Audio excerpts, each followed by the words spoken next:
Hola a todos y a todas, espero que estén muy bien. En este video vamos a resolver los primeros ejercicios de la tercera guía práctica del curso, donde nos vamos a enfocar en productos diferenciados. Puntualmente estos ejercicios tienen que ver con diferenciación vertical, aquella diferenciación de productos donde no nos importan tanto los gustos de los consumidores, sino que vamos a charlar sobre su preferencia por la calidad. Y eso lo vamos a hacer en los ejercicios 2, 3 y 4 con el modelo de James-Sutton. Y en un principio vamos a ver este primer ejercicio, que se llama competencia con productos diferenciados, donde vamos a ver una pequeña introducción a qué sucede con las funciones de demanda y qué sucede con los diferentes tipos de competencia cuando se incorporan nuevos bienes que tienen cierta relación de sustitución o de complementariedad entre ellos y que, bueno, como tienen relación, forman parte del mismo mercado. ¿Sí? Este primer ejercicio lo que nos propone es que consideremos un mercado donde compiten dos firmas, la firma 1 y la firma 2. Ambas poseen la misma estructura de costos y la estructura viene dada por un costo marginal constante e igual a C, multiplicado por las cantidades que producen. Por más que las firmas produzcan bienes que están diferenciados, el costo por el que producen es el mismo. Y nos dan expresiones de las funciones de demanda para cada firma que vienen dadas por esta expresión, ¿no? Que son funciones de demanda lineal, similares a lo que veíamos antes, donde el precio del bien 1 responde negativamente a aumento de las cantidades de ese mismo bien, pero también se aumentan las cantidades que se producen del bien 2, también va a haber una caída ese precio, ¿no? Entonces lo podemos poner de forma general como el precio del bien I sería igual a A menos B por las cantidades del bien y ese mismo bien menos un parámetro D por las cantidades del B. ¿Sí? Lo que nos propone el ejercicio es que asumamos que B es igual, B es mayor que D y que D es mayor que 0. Digamos, ambos parámetros son positivos y nos pide una interpretación de estos parámetros B, B y D. Bueno, viendo esta función de demanda, lo que podemos decir es que B sea mayor que D significa que la relación que existe entre el precio y las cantidades del bien I es más grande que la relación que existe entre el precio del bien I y las cantidades del bien J. ¿Sí? ¿Cómo podemos ver esto? Bueno, ¿cómo varía el precio del bien I cuando varían las cantidades que se comercializan de ese mismo bien? Lo que encontramos es menos B, ¿no? ¿Y cómo varía el precio de este mismo bien cuando varían las cantidades del bien J? Lo que tendríamos es menos B. Puede verse que a medida que aumenten las cantidades del bien I, lo que va a hacer el precio de ese mismo bien va a hacer caer. Lo mismo sucede cuando aumenten las cantidades del bien J con el precio del bien I. Pero la magnitud de la caída va a ser más grande en el caso de que aumenten las cantidades del propio bien. ¿Sí? Esta relación también se va a mantener para cuando hacemos una función de demanda, donde decimos que las cantidades dependan de los precios. Y efectivamente lo que implica esta relación es esto, ¿no? Que existe cierta relación de sustitución, por eso los parámetros son negativos y aparecen restando a la función inversa de demanda, pero que la relación entre el precio y las cantidades que existe con respecto al propio bien es más grande que la que existe respecto a otros bienes. Y eso sobre el ejercicio. Después lo que nos propone el ejercicio es que pensemos un poco sobre la paradoja de Bertrand, donde nos dice que si las firmas compiten en precios y se cumplen ciertos supuestos, entre ellos bienes homogéneos, que no es el caso, con dos firmas es suficiente para eliminar el poder de mercado. Y efectivamente es así. Recuerdan que cuando dos firmas compiten en la Bertrand, ambas igualan su precio al costo marginal y no existe poder de mercado. Esto en Cournot no pasa. En Cournot, a medida que el número de firmas tiende a un número cada vez más grande, se va convergiendo hacia la competencia perfecta, pero con n igual 2 sigue existiendo poder de mercado. Bueno, efectivamente esto no sucede si las firmas compiten en cantidades. Vamos a ver qué es lo que sucede en ambas estructuras de mercado si los bienes que producen las firmas se encuentran diferenciados frente a los ojos de los consumidores. Lo que nos va a pedir el ejercicio es que asumamos que las firmas compiten en cantidades en un primer momento y que hallemos las funciones de mejor respuesta, cantidades y precios de equilibrio de Cournot. Este ejercicio lo voy a plantear para que ustedes lo resuelvan y voy a poner los resultados. Porque es bastante tedioso en todo el álgebra que hay que hacer y creo que no tiene mucho sentido que me vean a mí resolviendo un ejercicio por la compu cuando lo pueden hacer ustedes o si tienen alguna duda pueden mirar el resuelto. Entonces el planteo de este ejercicio sería, ok, los beneficios de la firma I dependen de sus propias cantidades y de las cantidades que lleve el bien J, ¿no? ¿Y a qué sería igual? Bueno, sería el precio del bien I por las cantidades del bien I menos el costo que depende de las propias cantidades, ¿sí? Esta función del precio también depende de QJ. Si saco factor común Q sub i, porque recuerden que esta función de costos era un costo marginal multiplicado por Q sub i, ¿sí? Lo que vamos a encontrar nosotros, ¿qué sería? Ya directamente incorporando la función inversa de demanda, que A menos B por QI menos B por QJ menos el costo marginal, todo esto multiplicado por las cantidades del bien I, serían igual a los beneficios de la firma I. Y nosotros resolviendo la maximización, ¿qué es lo que hallaríamos? Hallaríamos que A menos 2B QI menos B QJ menos C, estas serían las condiciones de primer orden, ¿no? Y finalmente lo que hallamos es que las cantidades del bien I de mejor respuesta serían iguales a menos, lo voy a poner de la expresión que a mí me gusta, partido en 2B, menos B partido en B, las cantidades del bien J, y esto partido en 2. Hagamos un 2, tendría que haber puesto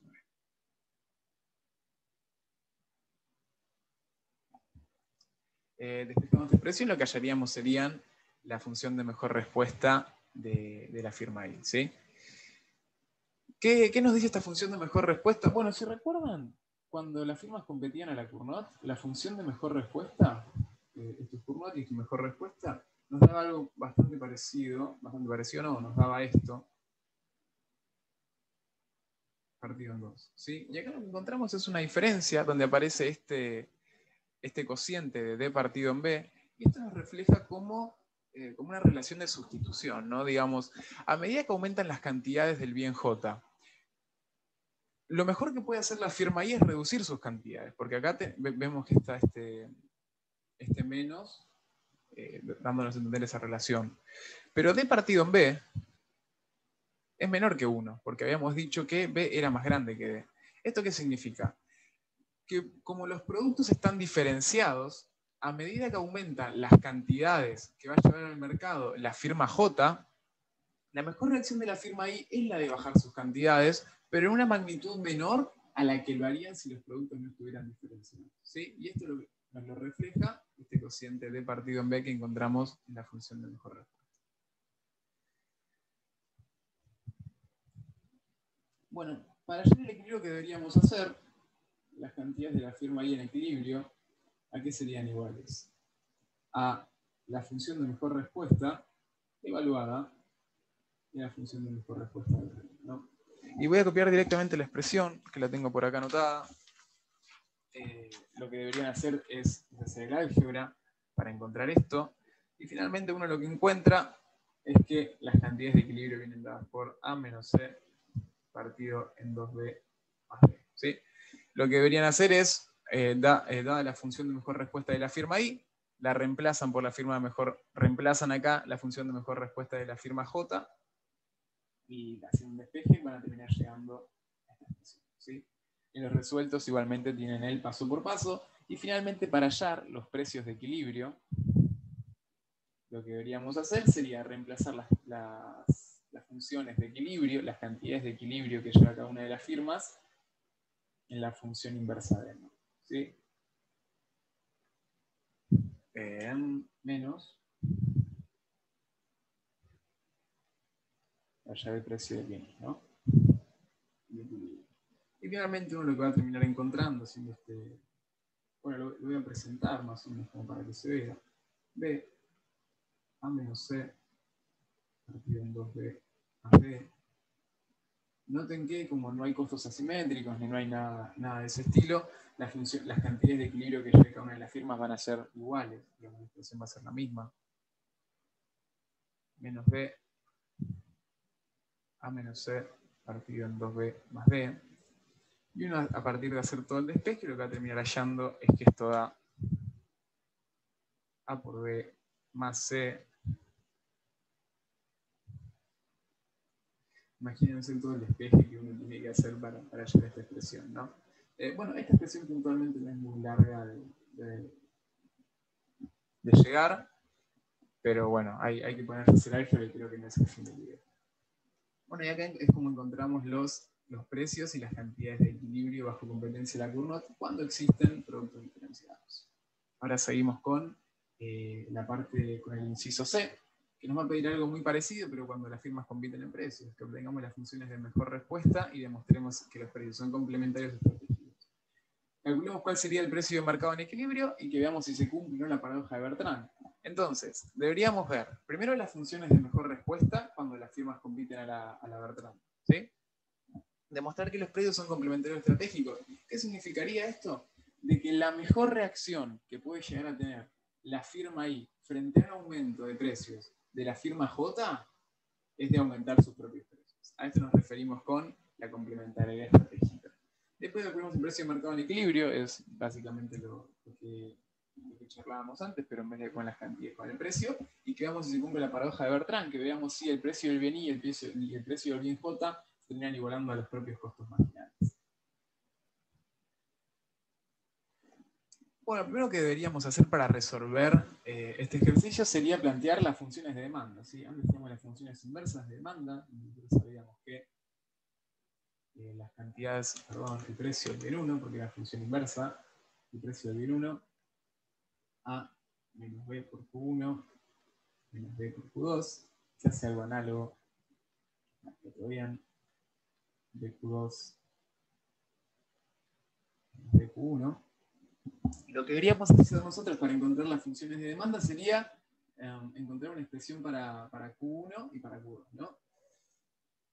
Podría reacomodar esta expresión para poder resolver por método de Cramer. Entonces lo que voy a hacer es pasar, esta parte le voy a pasar de aquel lado y voy a pasar los precios restando. Lo que me quedaría es que BQ1 más BQ2, aquí sería igual a, perdón, A menos el precio del bien 1 y lo mismo este BQ2 más BQ1 tiene que ser igual a A menos el precio del bien 2. Sí, resolviendo por Cramer lo que vamos a hallar, las expresiones van a ser simétricas, entonces lo voy a hacer para la firma I. Me paro desde el lado de la firma 1 y lo que me quedaría es A P1, voy a tocar mal ¿no? Acá me quedaría una B. Acá me quedaría una B. Acá me quedaría nuevamente A menos B, P2. Y todo esto partido en B, D, D, D. ¿Sí? Entonces tengo que resolver estos determinantes. Me quedaría A menos P1 por B menos A menos P2 por B. Y esto dividido B cuadrado menos D cuadrado. ¿Qué es lo mejor que puedo hacer acá? Bueno, acá tengo un A que va a multiplicar en ambos lugares. Lo voy a hacer extenso directamente. A por B menos B por P1 menos A por B más D por P2. B cuadrado menos D cuadrado. ¿Y esto que me quedaría? Voy a sacar factor común A. B menos D menos B P1 más B P2. Me fui de la pantalla.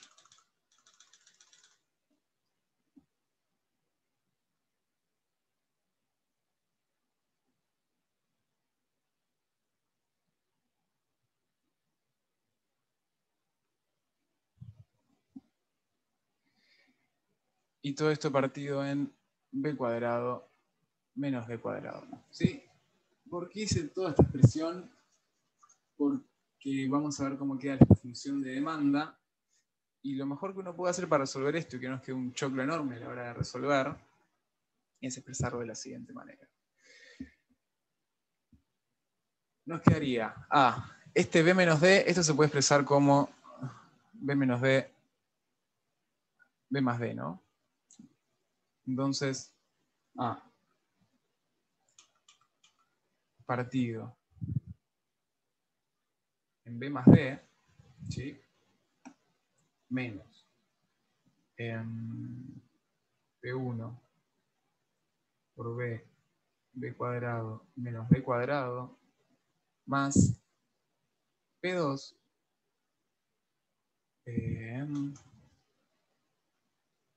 B cuadrado menos B cuadrado. ¿Sí? Podríamos renombrar esto y decir que A, le ponemos un sombrerito, es igual A más BD. B sombrerito es igual a B cuadrado menos B cuadrado, es una B, no parezca, y D sombrerito de B cuadrado menos B cuadrado.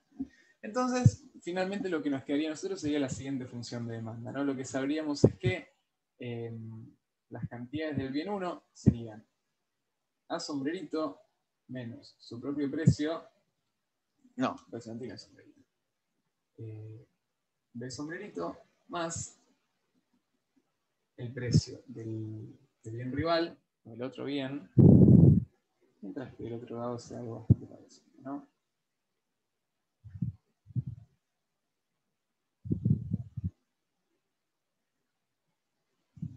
Y finalmente acá encontramos nuestras funciones de demanda, y con esto lo que podemos hacer nosotros es resolver el problema de maximización que deberíamos resolver para hallar los equilibrios cuando las firmas compiten en precios.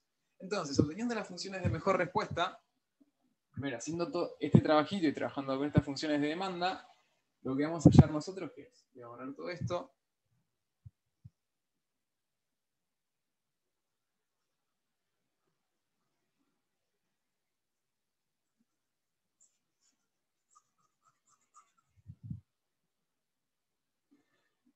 es que lo que deberíamos resolver es maximizar en función de P1 los beneficios, bueno, lo hago con la firma, ¿no? Y esto aquí sería igual.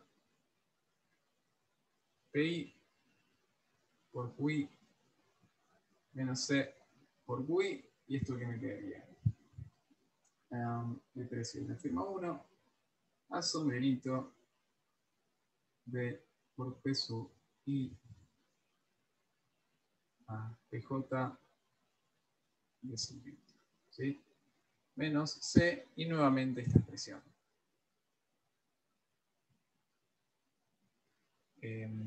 Bueno, resolviendo esto, lo que uno va a hallar sería la función de mejor respuesta en términos de precios, ¿no? Lo que vamos a hallar es que esta función de mejor respuesta viene dada por partida en 2b, perdón, creo que acá a b por c, más pj partida en 2. ¿Qué podemos ver acá?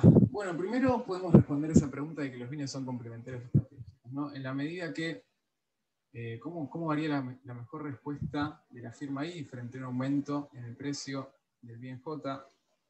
Esto me daría esta expresión que es positiva, ¿sí? Entonces, cuando el bien J aumenta su precio, lo mejor que puede hacer el bien I es también aumentarlo. Y voy a abrir una... Siempre acá puedo borrar todo, perfecto. Y cuando ambas firmas juegan su función de mejor respuesta, lo que sería el equilibrio, el precio de la firma I en equilibrio, ¿a qué sería igual? A la mejor respuesta de la firma I, cuando la firma J juega su mejor respuesta. Y finalmente la expresión que nos queda es la siguiente.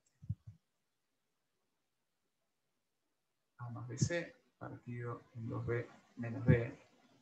Y cuando introducimos cuando sacamos los sombreritos, digamos, cuando volvemos a las expresiones originales, haciendo un despeje, uno lo que halla es que esto es igual B menos B más BC partido en 2B menos D. ¿Sí? Otra cosa que nos va a pedir el ejercicio, o sea, finalmente ya encontramos cuál sería los precios de equilibrio, ¿no? Y contestamos lo que nos dice el ejercicio, y también nos pregunta, ¿se cumple la paradoja de Bertrand? ¿Se da que el precio es igual al costo marginal? Efectivamente no, vemos que el precio es más grande el costo marginal. ¿Sí? El costo marginal está introducido acá y lo podemos ver. Si no podríamos reexpresar esto. Bueno, pero ustedes pueden verificar que este precio es superior al costo marginal. ¿Y esto qué significa? Que a partir de la diferenciación de productos, la paradoja de Bertrand desaparece y las firmas pueden incrementar su poder de mercado. Nos queda un punto más y es comparar los precios de equilibrio, ¿no? Acá tenemos la expresión de equilibrio en Bertrand. También en su momento hallamos la de Cournot, y lo que nos va a pedir el ejercicio es que hagamos, bueno, ¿cuál de las dos es más grande? ¿Dónde hay más poder de mercado? ¿Cuando las firmas compiten a la Cournot o cuando las firmas compiten a la Bertrand en equilibrio? ¿Sí? Entonces deberíamos hacer la resta de estas expresiones. La expresión de los precios del precio de equilibrio cuando las firmas compiten a la Cournot viene dada por la siguiente expresión que dejamos hace un ratito, menos esta misma expresión, ¿no? A B menos B más BC, todo esto partido en 2B menos B. ¿Sí? Uno lo que termina hallando, luego de operar un poco, es la siguiente expresión.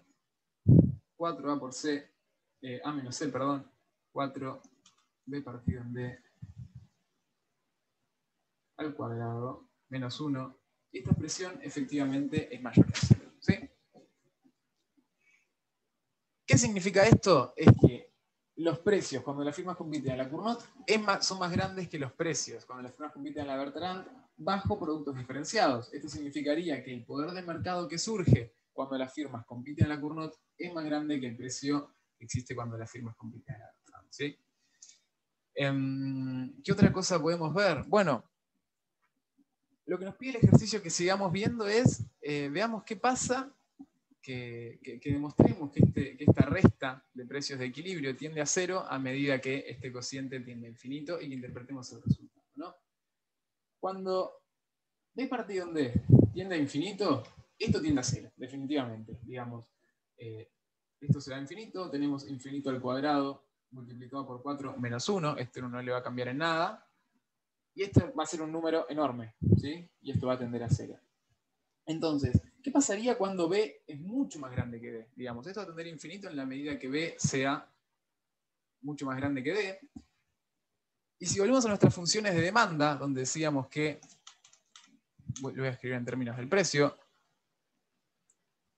A menos B, QI menos B, QJ, si B es mucho más grande que D, podemos ver que D prácticamente no tiene impacto en el precio del bien I, y que casi todo el impacto en las variaciones del precio de este mismo bien tiene que ver con la variación en las cantidades de este bien, ¿no? Digamos como que el bien J prácticamente no le mueve la aguja al bien I, no le ejerce competencia, porque serían dos bienes distintos, ¿no? Y esto lo que significaría es que los bienes pertenecen a mercados diferentes, y lo que se acercaría a esto es una competencia monopólica, donde independientemente de que nosotros elijamos maximizar precios o elijamos maximizar que por cantidades, vamos a encontrar siempre que las cantidades de monopolio y el precio de monopolio van a ser el mismo, independientemente de la variable que elijamos. ¿Sí? Así es como se termina este primer ejercicio, que es el ejercicio 1 de la guía. Ahora en el próximo video vamos a seguir con los ejercicios de Jenkins.